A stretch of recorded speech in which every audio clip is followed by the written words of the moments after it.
Il n'est plus question pour nous aujourd'hui que certains Burkinabés parlent d'affaires ou parlent de business sur la vie de certains Burkinabés, de façon consciente ou de façon inconsciente.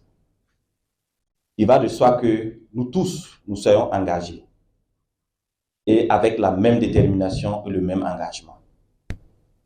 Je puisse vous rassurer que le financement du terrorisme n'est pas moins dangereux que les actes terroristes. Vous comprenez par là que si on n'agit pas en amont pour mettre fin à ce financement, pour assécher ces sources de financement, nous ferons un pas en avant, mais un autre pas en arrière.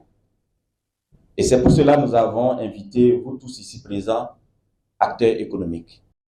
Le Burkina produit annuellement plus de 2 millions de tonnes de pommes de cajou. Et lorsque vous prenez l'anacarde, il y a deux produits. Il y a la noix de cajou que tout le monde connaît qui est valorisée, mais il y a la pomme de cajou où on a près de 2 millions de pommes de cajou qui sont jetées dans la nature.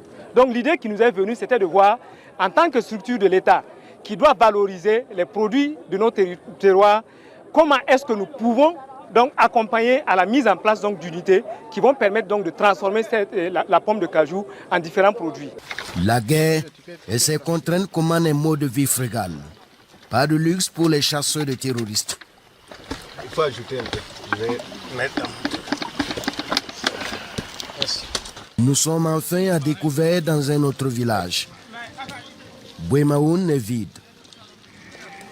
Les terroristes viennent de décamper, laissant tout derrière. Le vol de bétail et de vivres semble être leur sport favori. Pour l'instant, la chasse continue.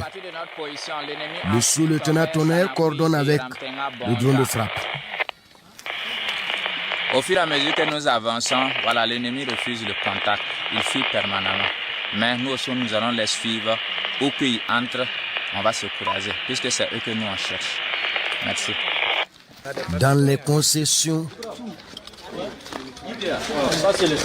les découvertes sont de véritables pièces à conviction et surtout la preuve que ceux qui vivaient ici n'étaient pas des saints. Loin s'en faut, et c'est bien le signe que les heures à venir vont être décisives. Salut à vous, dans cette vidéo, on va successivement suivre le capitaine Ibrahim Traoré qui lance la construction d'une nouvelle usine au Burkina Faso. Puis, on va montrer ce que France 24, RFI ou tous les autres médias de propagande occidentale ne montrent jamais. Comment se passent exactement les opérations de reconquête du territoire du Burkina Faso? Ce sont des images exclusives que nous avons très rarement l'occasion de regarder et donc quand on les a, il faut les partager. Ça galvanise tout le monde. Pour ces soldats, le simple fait de savoir qu'on les soutient, ça les galvanise. C'est aussi important pour nous parce qu'on a la réalité derrière l'énergie, la force et la résilience qu'il faut pour rester sur le front. Ce n'est pas facile pour eux. Ils risquent leur vie à chaque instant, mais ils y sont. Fiers, forts et courageux en permanence. Donc quand on entend des gens dire qu'il faut renverser Traoré, quand on entend des gens dire qu'il faut détruire l'AES, quand on entend des gens dire qu'ils se battent pour rien, que les Occidentaux doivent revenir, donc ça veut dire que le terrorisme doit revenir. Quand on entend les gens minimiser ce qui se passe là-bas, prétendre qu'il n'y a pas de guerre dans certaines zones du pays, prétendre que le pays ne souffre pas du terrorisme, ça nous permet de voir ça. Ça nous permet même d'avoir des éléments à charge contre ces personnes-là qui veulent déstabiliser nos pays. Ces images sont d'une extrême importance à partager et à vulgariser au maximum. Et enfin, on va écouter le ministre de la Sécurité du Burkina Faso dire quelques vérités aux acteurs économiques. Ceux-là qui sont pressés que leurs activités reprennent, comme si le pays, ça allait. Qui ne sont pas capables de se sacrifier le temps de construire un pays correct avant de reprendre leurs activités. Non, ils veulent tout maintenant. Ces mêmes acteurs économiques qui parfois préfèrent même le modèle colonial parce que dans le modèle colonial, eux, ils ont leur argent. Il va leur dire un certain nombre de vérités, vérités que l'on veut tous entendre. Voilà donc ce qu'on va écouter. Je suis en train de réfléchir tel que le potentiel est existant. Comment est-ce qu'on peut faire pour dupliquer ce modèle Gorodara, Banfora et Gawa. Bien sûr. Parce que je crois que dans toutes ces zones-là, on produit beaucoup. C'est d'ailleurs la raison pour laquelle nous avons retenu ce site qui semble être un peu en profondeur, mais c'est une zone, le site est au cœur d'une grande zone de production Nous avons la zone de Kourion et Orodara qui est là. Il y a la zone également de Péni, les cascades. Mais nous allons prendre vos instruments et faire en sorte qu'ils puissent avoir plusieurs autres usines.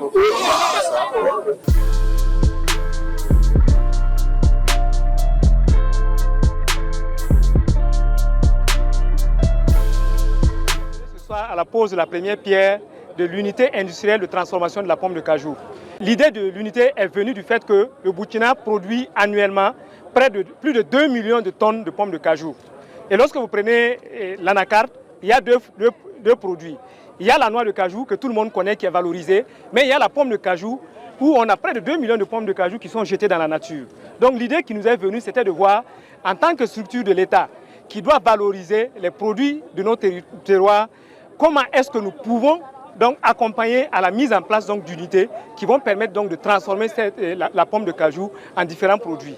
Donc, l'ambition c'est de transformer annuellement 5000 tonnes de pommes de cajou en différents produits, et dans un premier temps en concentré. Le concentré va permettre donc d'être transformé, va plus tard être transformé en d'autres produits qui sont le jus, le vin, le vinaigre et l'alcool éthylique. Alors, cette unité va générer au niveau local ici 112 emplois permanents avec 10 050 emplois non permanents. Cela va permettre donc d'absorber également la jeunesse burkinabé qui a besoin effectivement de pouvoir travailler et pouvoir donc être autonome. L'investissement total attendu donc sur ce projet est de 6,65 milliards avec donc comme résultat net attendu dès la troisième année du projet de 2,9 milliards. En termes de délai d'exécution, le chef de l'État a été ferme.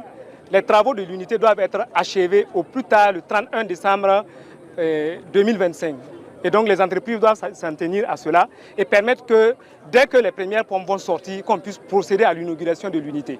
L'unité de transformation est constituée d'un bâtiment principal qui est divisé en 5 sections. Une section qui fait le concentré et une section pour chacun donc, des produits que j'ai cités initialement.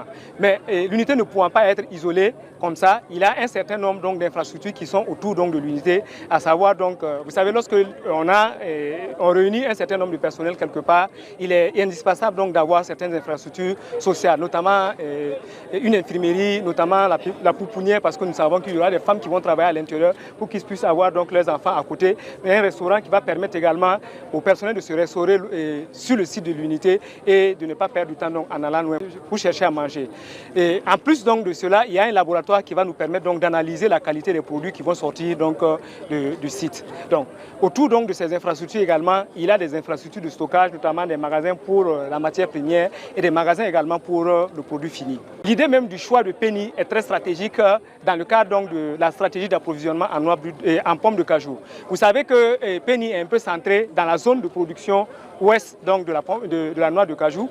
On est à mi-chemin entre Bobo, Banfora et Orodara, qui sont donc les principales zones de production. Donc, on va mettre en place donc, des coopératives de collecte avec des femmes qui vont collecter les noix auprès donc, des producteurs, bien sûr à un prix rémunéré. Donc, l'unité va injecter annuellement plus de 500 millions pour l'achat donc, de la pomme auprès donc, des producteurs.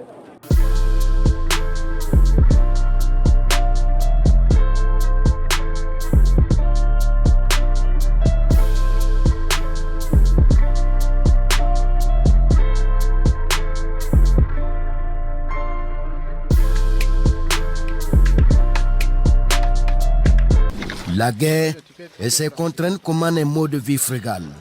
Pas de luxe pour les chasseurs de terroristes. Il faut ajouter un peu. Je vais mettre. Nous sommes enfin à découvert dans un autre village. Bouemaoun est vide. Les terroristes viennent de décamper, laissant tout derrière. Le vol de bétail et de vivres semble être leur sport favori. Des bœufs par centaines dans la nature. Ils vont tous être convoyés à Solenzo. Affirmative, coordonné, correct. Par ailleurs, c'est la Pour l'instant, la chasse continue. Le sous-lieutenant Tonnerre coordonne avec le drone de frappe. Au fur et à mesure que nous avançons, voilà, l'ennemi refuse le contact. Il fuit permanemment. Mais nous aussi, nous allons les suivre où qu'ils entrent, on va se courager, puisque c'est eux que nous on cherche. Merci.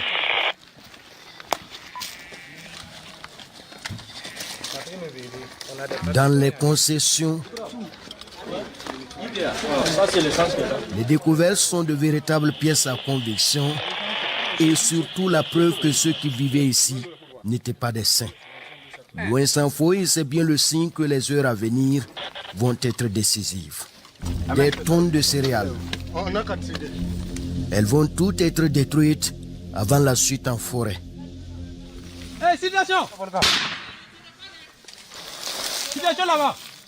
Les menaces spontanées sont très vite maîtrisées et les moyens récupérés. Les terroristes sont de plus en plus acculés et cherchent le moyen de tenter le tout pour le tout.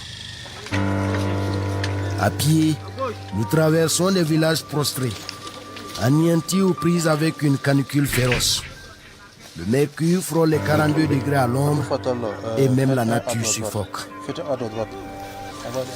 La forêt, complice et ennemie, devient le théâtre d'un affrontement inévitable. Tu vois, ça dit c'est tout l'ennemi était là. Le sous-lieutenant Béton en tête vient de prendre l'ennemi dans son propre piège. La tension monte dans les rangs. La position est demandée. Vite, nous nous y déployons. Ici comme ailleurs, les embuscades sont un feu de paille. L'ennemi a très vite décroché. Mais ça va? Ouais, ça va très bien. Le moral? Ouais, le moral est haut.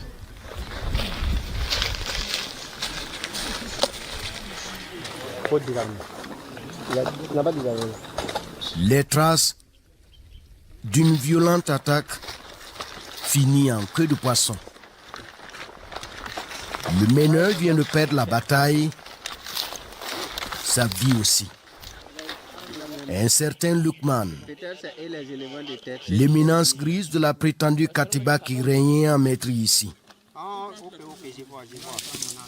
La fin peu glorieuse d'un criminel qui terrorisait les populations des Banwa. Quand les coups de feu ont commencé partout au-delà de notre front, et il y avait des tirs.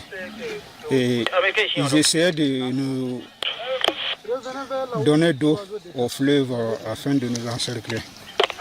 Donc, grâce à la réaction des gens, on a pu repousser l'ennemi qui a pris la fuite. Côté ami, le combat a fait quelques blessés hors de danger et vite évacués. Ils ont encore pourri comme ils le veulent.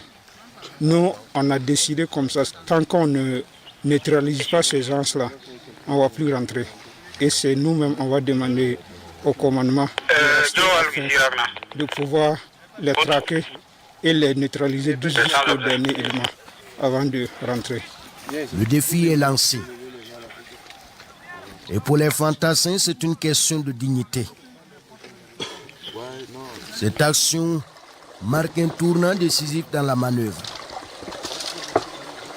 Dans cette opération audacieuse, la force physique et mentale des hommes engagés devient leur arme la plus redoutable. Les unités poussent de plus en plus l'ennemi qui se retranche avec des femmes et des enfants. La plupart sont des otages pour servir de bouclier humain dans un inévitable corps à corps.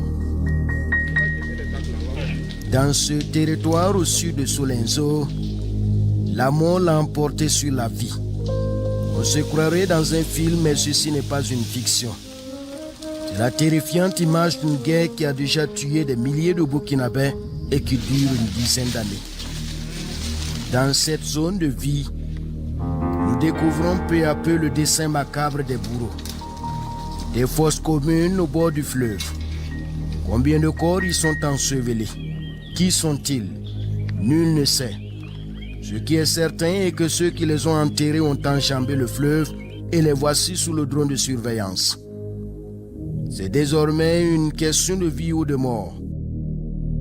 Ils sont cernés de toutes parts, parce que la tactique a transformé la jungle en un échiquier où chaque mouvement est déterminant. Il y a des trucs.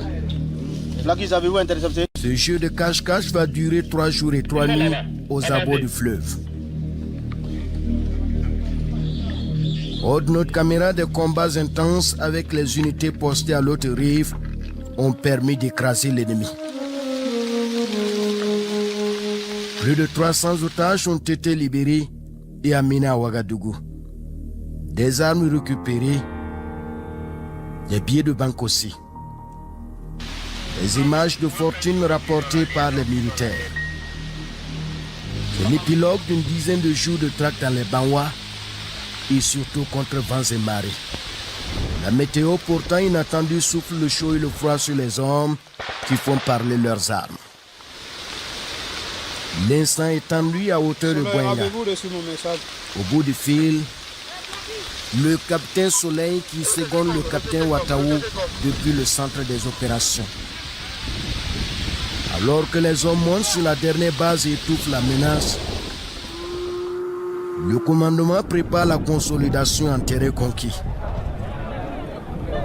Des centaines de VDP formés et équipés sont prêts à être déployés sur toute la zone de la campagne militaire dans les Banwa et la Koussi. Dar Salam, Sanakui, Sankui, Zamzaka, Koumana. Des dizaines de villages désormais libres pris en main par les volontaires pour la défense de la patrie.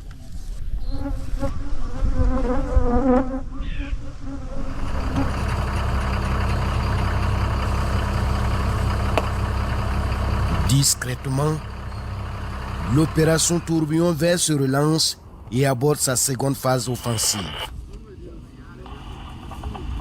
La suite, nous avons rendez-vous avec un certain Pinga, capitaine de l'armée à la tête d'une unité de choc.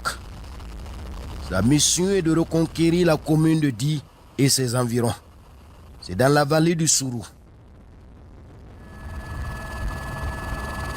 Au petit matin, nous retrouvons le commando prêt à reprendre la route après une nuit de repos.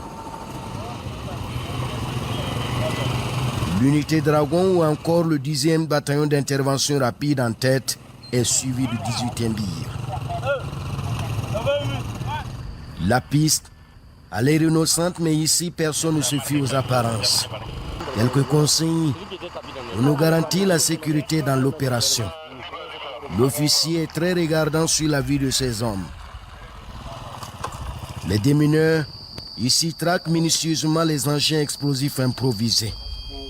C'est la bête noire des militaires en opération. Certains en ont fait les frais dans cette opération d'envergure qui a fait plus d'une dizaine de morts.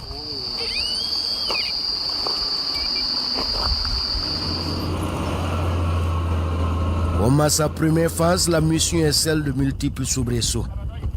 Les fantassins aux aguets l'emportent face à des guetteurs rusés et toujours en fuite. Tiaou, Ulkoum, Poura, des villages habités mais apurés. La destination Di est à une dizaine de kilomètres. Le capitaine Pinga, un rocher parmi les hommes, est prêt à prendre l'ennemi de face. Mais déjà, on nous annonce que les terroristes sont en train de prendre le large. La localité est bordée par le fleuve Sourou. Moto, blindés et pick-up rasent le sol et en un temps record, le parachutiste commando et ses hommes encerclent le village.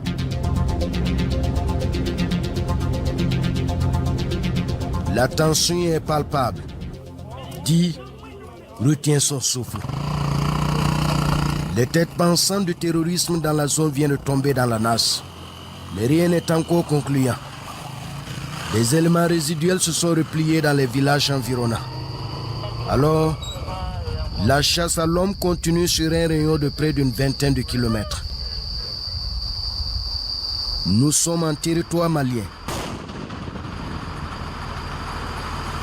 Quelques heures plus tôt, les terroristes tenaient encore cette position avec un centre d'entraînement.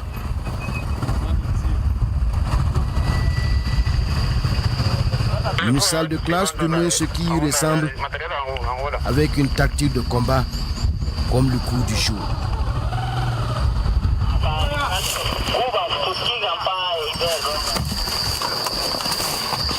Sur le périmètre, tous les accablent. L'équipe médusée vient de tomber sur un stock d'engrais. Ils utilisent ça pour fabriquer les EI. Voilà, en cas de notre passage, et pour que ça puisse détruire nos engins, ou soit ça puisse détruire nous-mêmes en tant que combattants. Le seul message que nous on a à leur dire, c'est de déposer les armes et revenir à la patrie. Pour l'instant, dans les bois, certains préfèrent la fuite. Pourtant, les moyens sont dérisoires face à l'arsenal de l'armée. La rançon du crime, loin d'une sépulture digne. Le bilan fait état de centaines de terroristes neutralisés dans l'opération Tourbillon Vert. Après quelques heures de ratissage, l'unité reprend la route pour la base, les bras chargés. Pendant ce temps, à l'autre rive du fleuve, les compagnons du 7e bataillon d'intervention rapide sont en progression. Pour la première fois depuis le début de la lutte antiterroriste, l'armée foule le sol de Ila à la frontière avec le Mali. Même ferveur à quelques 10 km au-delà des eaux. Les commandos sont de retour. Dieu aussi est désormais libre. C'est la chute de l'hégémonie du crime. C'est pour les terroristes là, voilà. C'est IB, Traoré. Les commerces des terroristes sont plus qu'un souvenir, balayés par la colère et la volonté de tourner la page d'un pouvoir oppressif. Ces forces de défense et de sécurité, ces VDP, qui sont déployés de Fo à Boutou ou de Solé à Mangodara pour couvrir l'ensemble de notre territoire, le font avec une certaine abnégation, et l'ensemble de ces acteurs qui agissent sont parfois plus jeunes que nous. Ces jeunes se sont engagés pour défendre notre territoire, pour défendre notre nation. Certains sont partis, ils ne sont plus revenus. Ils se sont sacrifiés pour cette nation. Nous qui sommes ici présents, qui devrons réfléchir sur ce phénomène, il est plus que jamais nécessaire de se dire certaines vérités, d'être sincère et d'être franc. Si nous continuons à être dans cette posture de se caresser, je pense que nous aurons tous trahi ce peuple. Il n'est plus question pour nous aujourd'hui que certains Burkinabés parlent d'affaires ou parlent de business sur la vie de certains Burkinabés, de façon consciente ou de façon inconsciente. Il va de soi que nous tous, nous soyons engagés et avec la même détermination et le même engagement. Je puisse vous rassurer que le financement du terrorisme n'est pas moins dangereux que les actes terroristes. Vous avez beau déployer tous vos moyens, détruire les plots logistiques, ils vont encore se réapprovisionner. Vous avez beau détruire des motos, ils vont racheter ces motos. Vous avez beau détruire leurs vivres, ils vont repartir se réapprovisionner. Vous comprenez par là que si on n'agit pas en amont pour mettre fin à ce financement, pour assécher ces sources de financement, nous ferons un pas en avant, mais un autre pas en arrière. Et c'est pour cela que nous avons invité, vous tous ici présents, acteurs économiques. C'est pour cela qu'il serait nécessaire qu'on suive avec beaucoup d'attention la présentation. Et je tiens à vous rassurer, personnellement, mon directeur, mon SG et moi-même, nous avons finalisé cette présentation hier autour de 23 h parce que ça nous tenait à cœur de venir vous dire certaines choses. Et cela est plus que nécessaire. Voilà, c'est la fin de cette vidéo. Je pense que je n'ai plus rien à rajouter. C'était suffisamment clair, à mon avis. Dites-moi ce que vous en pensez en commentaire. J'attends vos avis, vos analyses. Et on se retrouve une prochaine fois.